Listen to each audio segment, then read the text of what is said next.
एक गांव में सूरज और नेहा दो भाई बहन रहते थे। सूरज और नेहा के माता पिता बचपन में ही गुजर गए थे, इसलिए उन्हें अपने जीवन में काफी परेशानियों का सामना करना पड़ा। उनकी स्थिति काफी गंभीर थी। सूरज दिन रात काम करता, तब जाकर एक समय का खाना मिलता। जैसे तैसे सूरज ने अपनी बहन नेहा को पाल पोस कर बड़ा किया। वह शहर के एक नामी कॉलेज में उसका दाखिला कराया। उसी कॉलेज में नेहा की मुलाकात रवि से हुई। दोनों पहले एक दूसरे के अच्छे दोस्त बने और देखते ही देखते ये दोस्ती प्यार में बदल गई। नेहा, हम कब तक ऐसे मिलेंगे? मेरी माँ मेरी शादी कराना चाहती है, लेकिन मैं तुमसे शादी करना चाहता हूँ।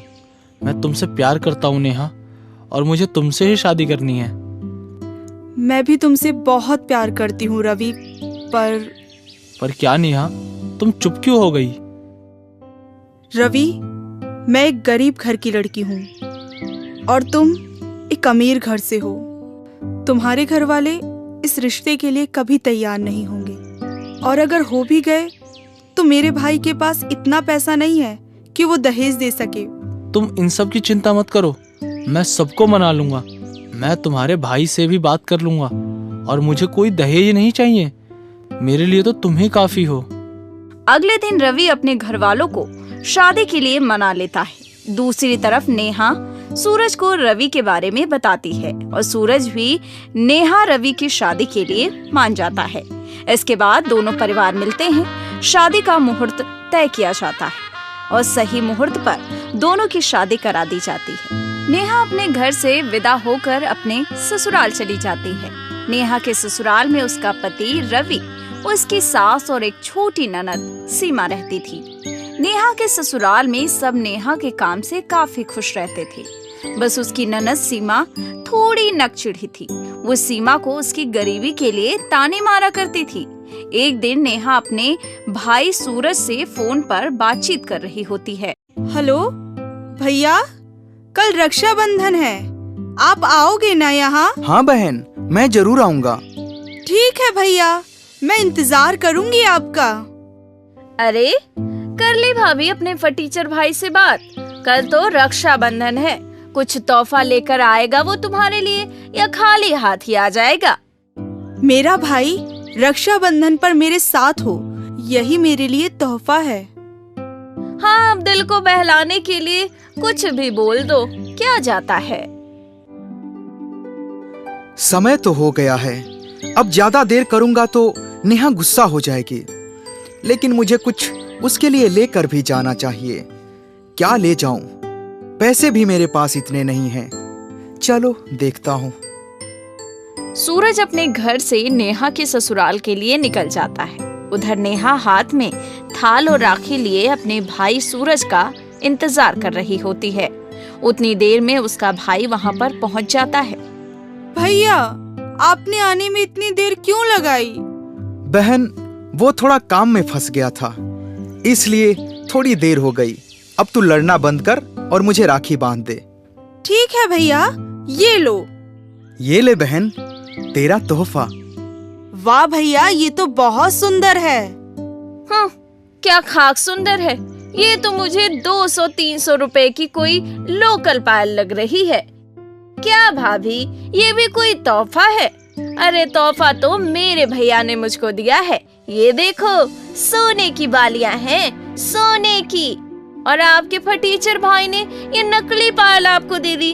अरे ऐसी पायल तो हमारे घर के नौकर भी नहीं पहनते।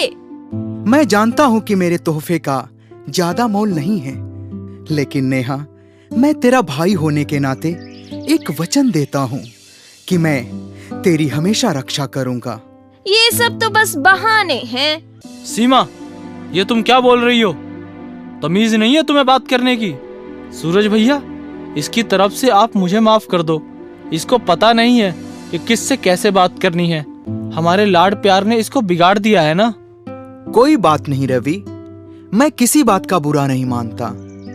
अच्छा सुन नेहा, मैं चलता हूँ। भैया, थोड़ी देर और रुक जाते। अभी आए हो और अभी जा रहे हो। अरे नेहा, जब भैया कह रहे हैं जाने को तो जाने दो उनको, वो कभी और आ जाएंगे। अभी तो हमें भी मंदिर जाना है, भूल गई तुम? जंगल का रास्ता है वो, हम ज्यादा देर नहीं कर सकते। सूरज सबसे विदा लेकर वहाँ से अपने घर के लिए निकल जाता है। थोड़ी देर बाद रवि, सीमा और नेहा मंदिर के लिए निकलते हैं। भगवान के दर्शन करने के बाद वो अपनी गाड़ी से वापस घर की तरफ आ रहे होते हैं। रास्ते में एक घना जंगल पड़ता है। उनकी गाड़ी उस जंगल को पार कर रही होती है। तभी उनकी गाड़ी को चारों तरफ से कुछ डाकू घेर लेते हैं और उनकी तरफ बंदूक तानकर उन्हें गाड़ी से बाहर निकाल देते हैं। अरे इधर उधर क्या देख रहा है? ये बंदूक है, बंदूक। चल फटाफट उतर। और तू सुन क्या रही है? चल तू अपना मंगलसूत्र उतार।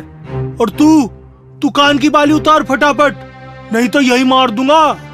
नहीं नहीं, छोड़ दो, हमें जाने दो, हमारे पास कुछ भी नहीं है। ओए, जो मांग रहा हूँ फटाफट दे दे, वरना तेरी राम कहानी यहीं खत्म कर दूंगा।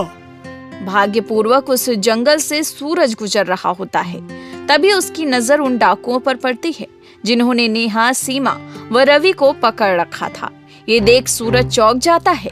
वो तुरंत उनको बचाने के लिए डाकुओं की तरफ भागता है और उन डाकुओं से भिड़ जाता है और बहादुरी के साथ लड़ते हुए उन डाकुओं को वहां से खदेड़ देता है और सबकी जान बचा लेता है। भैया, आज तो आपने हमारी जान बचा ली।